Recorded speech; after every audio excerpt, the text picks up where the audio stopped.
Ja, van pastoor hulle stuur groete daar van die Kaap af. Hulle kom een van die jaar terug, nuwejaars is hulle terug. Nuwejaars is hulle terug, maar hulle stuur groete en sê geseënde Kersfees en so ook van ons. En ek dink die hele beheerliggaam sê ons ook geseënde Kersfees aan almal. Dankie vir almal wat vroeg vanoggend gekom het.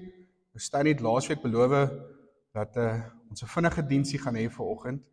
So ek dink ons gaan so 2 ure gaan. 3. Nee. Sorry. Ja, so ek sal probeer by Steyn se woord te hou en kyk hoe ons dit kan vinnig afhandel, maar dit is belangrik. Ons is hier om die Here te loof en te prys vir wat hy vir ons gedoen het. Maar daarna wat ook gebeur is net so belangrik om saam met ons familie en ons vriende 'n bietjie net tyd te spandeer saam met ons Vader en ons Koning. Kom ons bid net eers saam.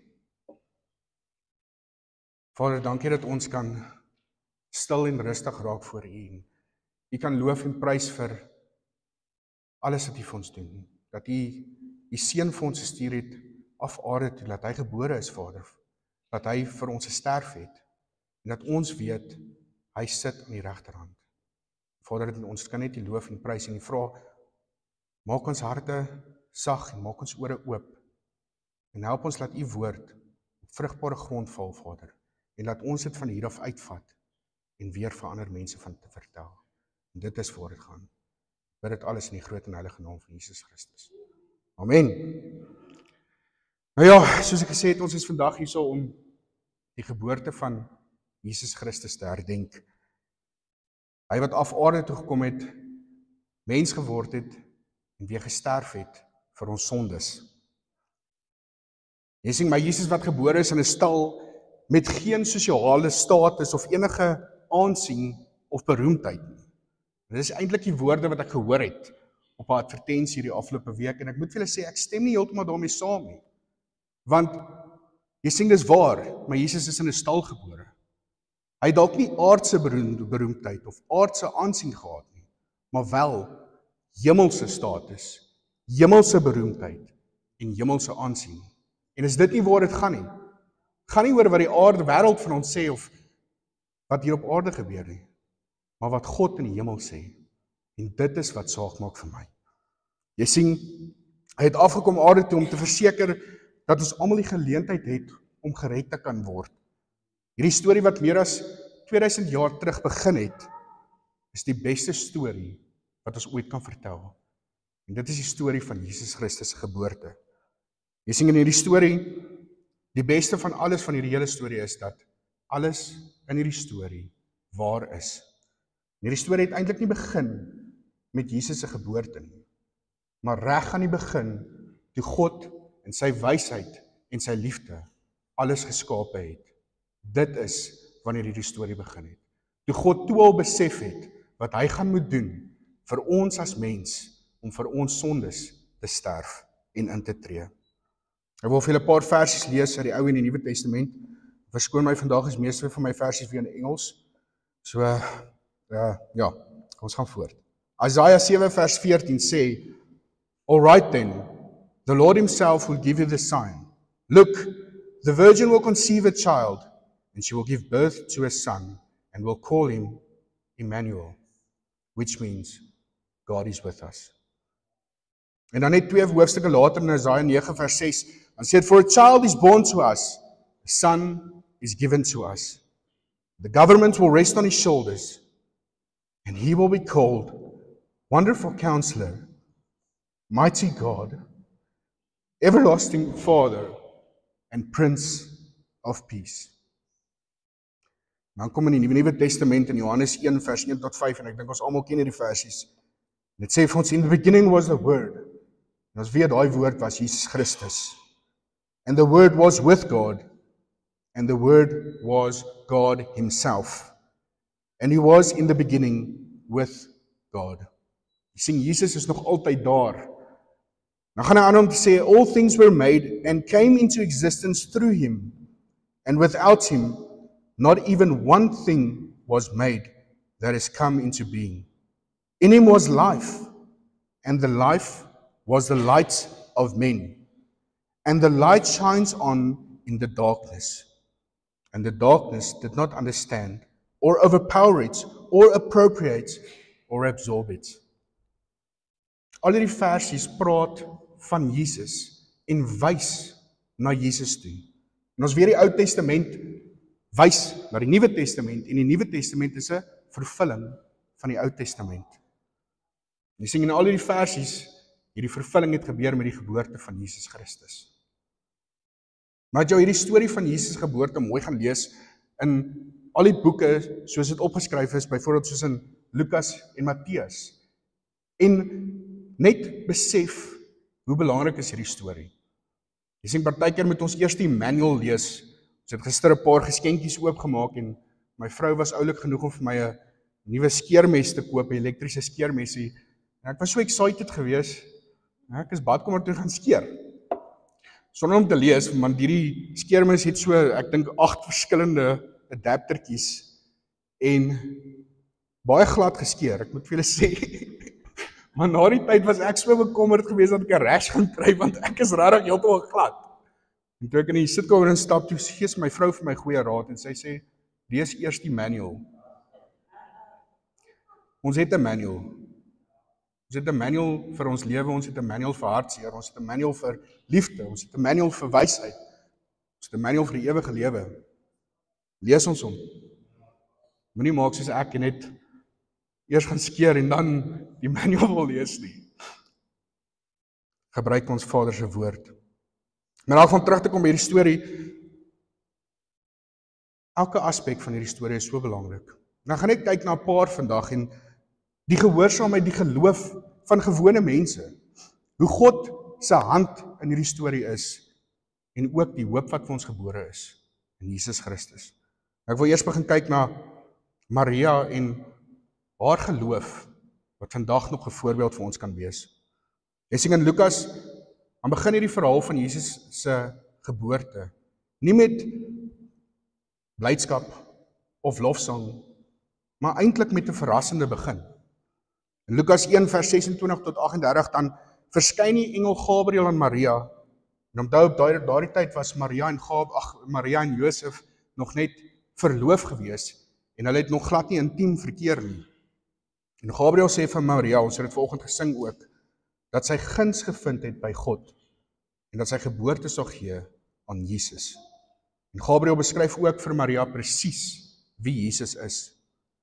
Maar jy sien Maria reageer, ek dink nogal soos ons almal gaan. En ek lees vir julle Lukas 1 vers 34 tot en met 38 wat sê: And Mary asked the angel, But how can this be? I am a virgin. And the angel replied, The Holy Spirit will come upon you, and the power of the Most High will overshadow you. So the baby to be born will be holy, and he will be called the Son of God. What's more, your relative Elizabeth has become pregnant in her old age, and people used to say that she was barren, but she has conceived a son and is now in her 6th month, for the word of God never failed. And Mary responded, I am the Lord's servant. May everything you have said about me come true. And then the angel left her. Jy sien hierdie Maria se antwoord hier is vir my so merkwaardig, want ja, sy het gevra, hoe gaan hierdie gebeur? Hoe kan hierdie met my gebeur? Maar Maria het nog steeds geloof gekies bo haar onsekerheid. En haar gehoorsaamheid vandag is nog steeds vir ons almal so groot voorbeeld. Iets wat ons kan oplet, iets wat ons by kan leer.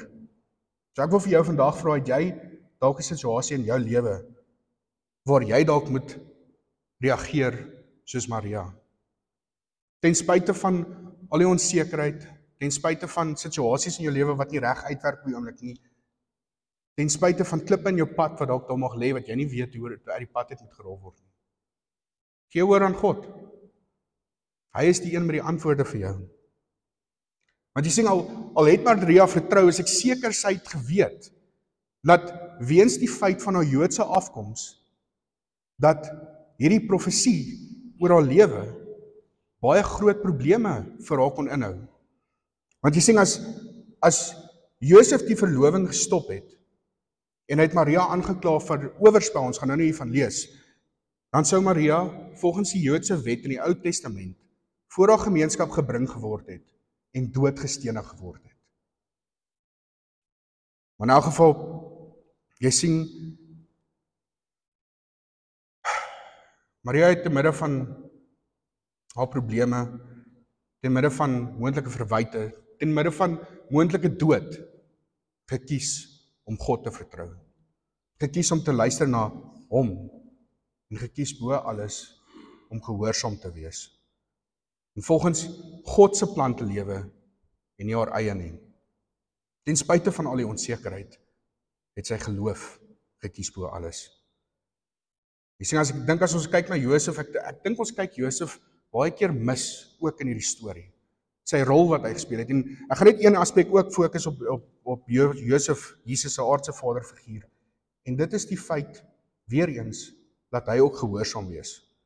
Matteus 1 vers 18 tot 24 beskryf hoe Maria swanger geword het deur die krag van die Heilige Gees en Josef se reaksie daarop. En dit sê, ek lees vir julle Matteus 1 vers 19. En dit sê Josef, haar verloofde, was in 'n dilemma. Aan die een kant was hy 'n wetsgehoorsame man. Aan die ander kant wou hy haar die openbare skande spaar.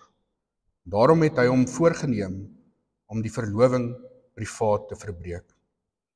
Jy sien, ons moet onthou weens die feit dat Josef 'n wetsgehoorsame man was, het hy heel moontlik geweet dat hy, omdat die Bybel het dalk nie hoofstukke daai tyd gehad nie, maar hy het geweet dat hy volgens Deuteronomium 22 Maria moet gaan aankla vir wat gebeur het.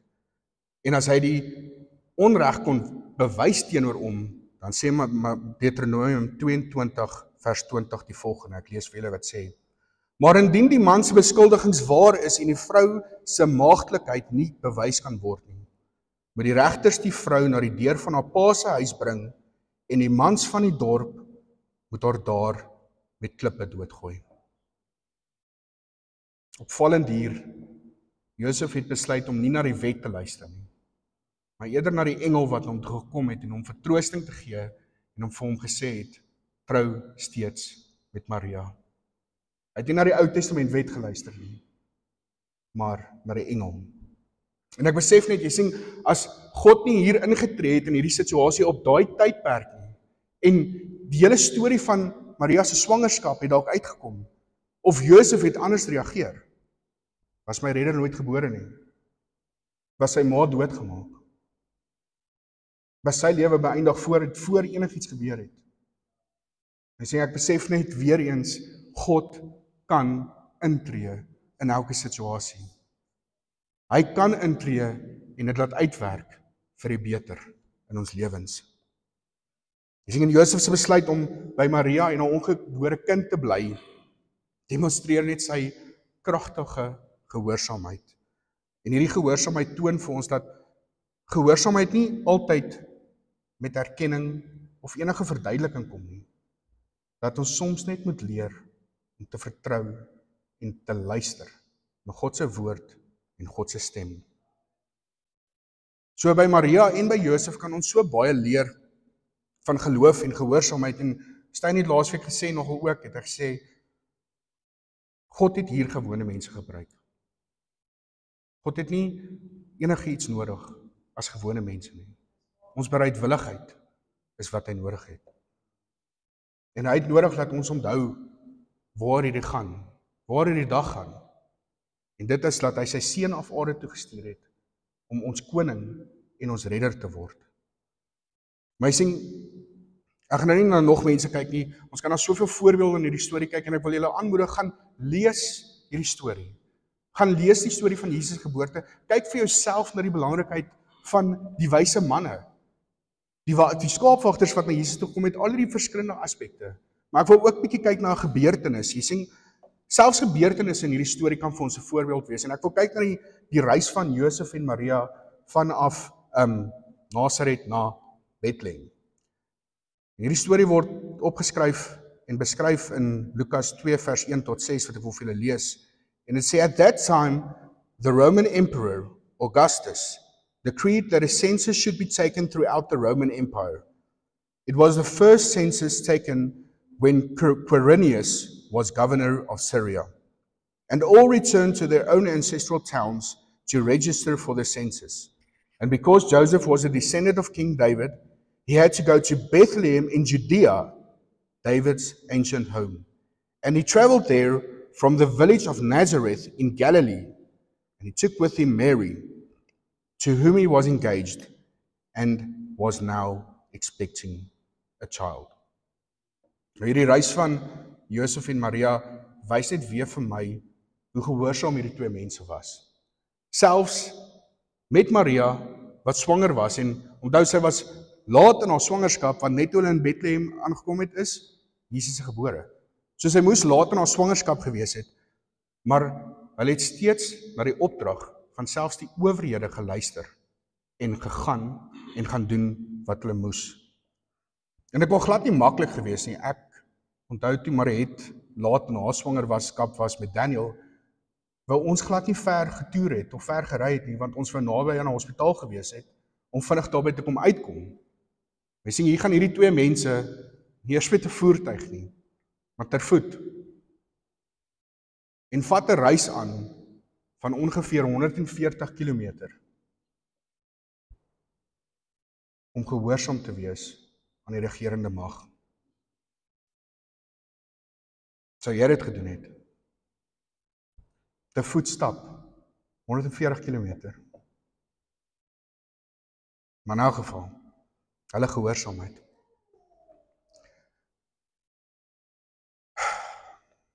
Jy sien, die reis van Josef en Maria wys ons ook net hoe selfs politiese situasies wat die regerende owerhede doen en sê,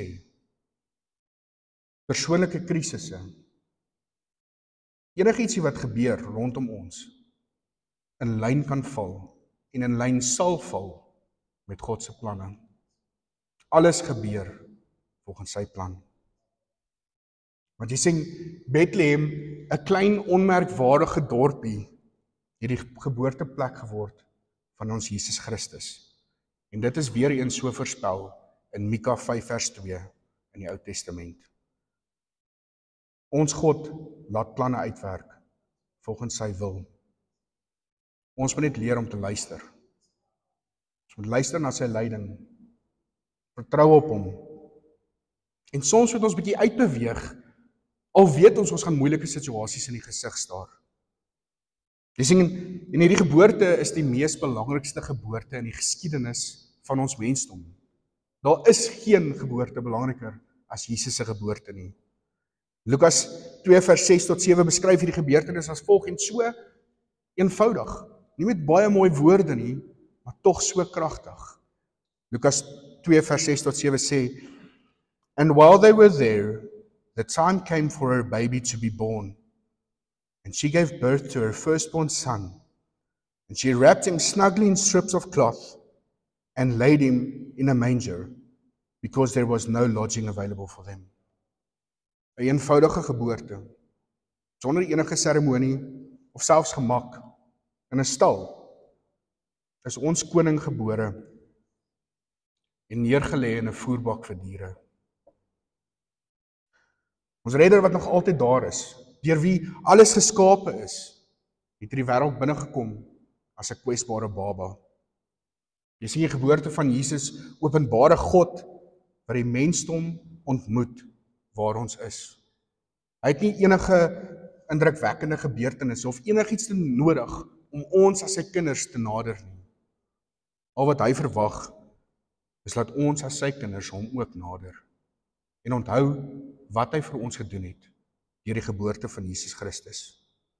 En dit is om sy seun af te stuur aarde toe, dat hy ons ewige hoëpriester kan wees, wat aan die regterhand sit van God en vir ons gewone mense intree.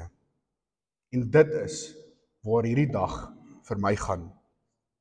Nie oor enigiets anders as wat Jesus vir my gedoen het op daai dag toe hy gebore is en daai dag wat voorbrand gemaak het toe hy vir ons gekruisig is en vir ons almal se sondes gesterf het.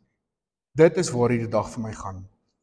En dit is die een dag wat ek die geleentheid het om sy geboorte te herdenk, maar ook dis die een dag wat ons as Christene hierdie wêreld tot 'n stilstand bring.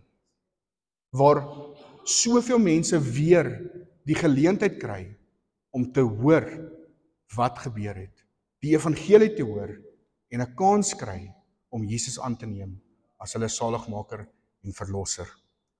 Jy sien waar ek seker is dat God ook hierdie dag gebruik het, net soos hy die Romeinse sensus voor Jesus se geboorte gebruik het, om in lyn te val met sy planne, is ek seker en oortuig, God gebruik vandag nog hierdie dag om in te val by sy plan. Jy sien, hierdie tradisionele viering gaan oor my Jesus Christus se geboorte. Die dag wat hy af aarde toe gekom het. En dit is hoekom ek in die dag sal herdenk. Want dit gee vir my die geleentheid om die belangrikste geboorte in die geskiedenis van die mens te herdenk. Dit is die geboorte van Jesus Christus, die dag wat my God mens geword het, en tussen ons kom lewe het, en homself kwesbaar gestel het, om sy liefde aan ons te openbaar.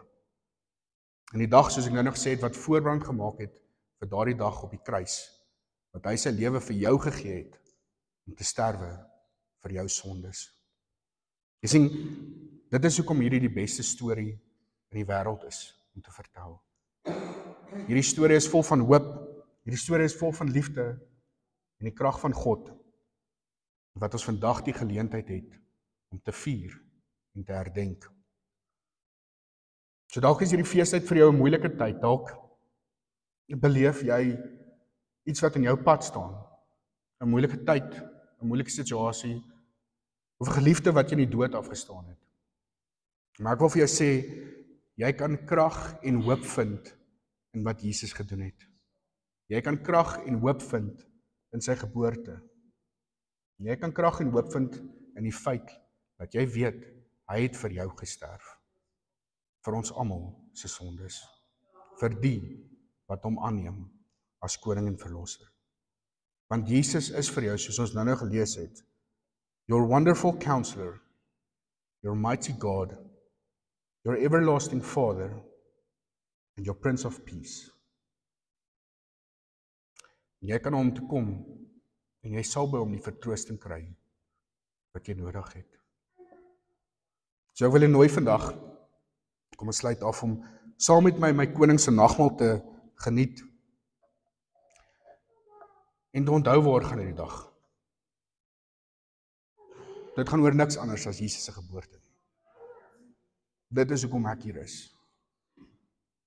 En fokus daarop. As ons hier uitgaan en gaan geniet die dag saam met vriende en familie, maar gebruik ook hierdie geleentheid om hulle te vertel waar hierdie dag gaan. Elke geleentheid wat ons het, kom ons praat oor ons koning Jesus. Kom ons sluit net ons oë.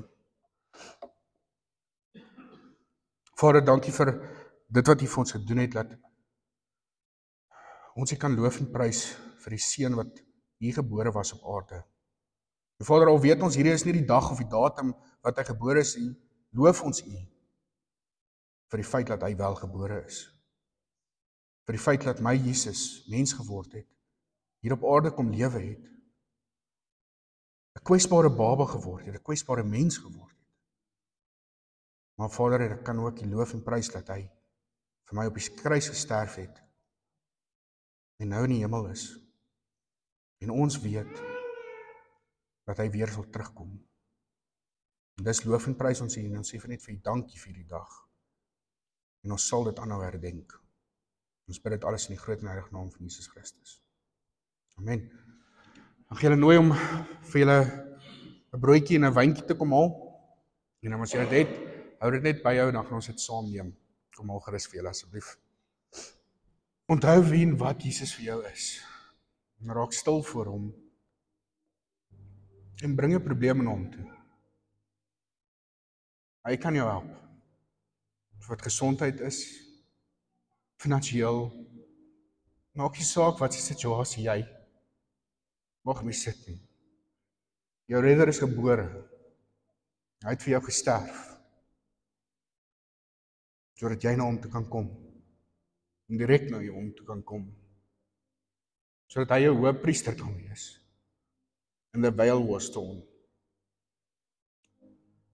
So neem hierdie saam met my vandag, ek nooi julle Die aand wat Jesus verraai is, het hy die broodjie gebreek en gesê, neem eet, hierdie is my liggaam.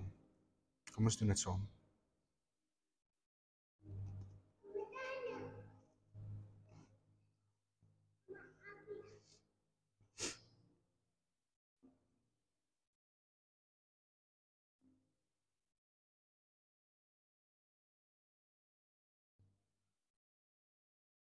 En so ook die beker na die maal, het hy gesê, dit is my bloed in 'n nuwe verbond.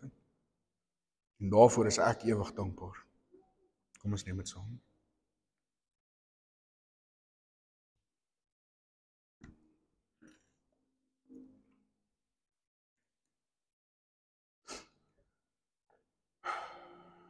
Kan ons net saam staan en saam bid asseblief julle.